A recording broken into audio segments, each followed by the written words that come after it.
medofo a sabere wo hwɛ me awurade asundwie enka wo bibiara wo hwɛ me free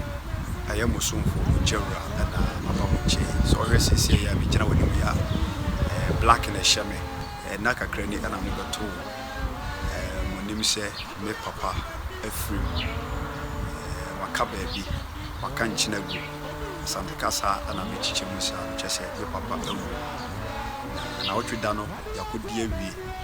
na sɛ de abusua atena se ayɛ yɛ no hyehyɛ na mepɛ sɛ ebeto mo nim perenfo se banu suania ana ba ku redo so a eku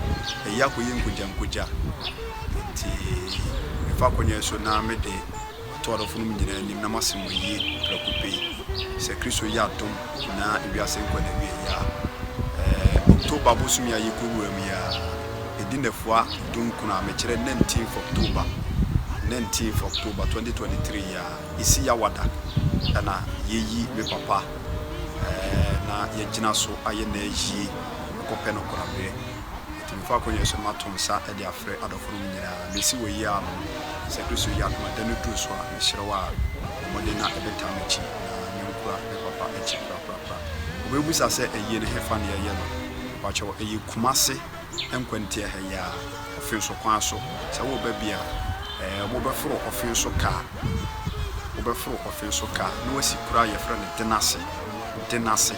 usi denase a na watwa aka akwa ne taxi sisi wono ma eba me kru eyamane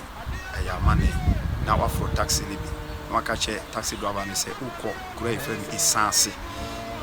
nti ofro ka no a bacho me number ene gu ɛyɛ screen ase no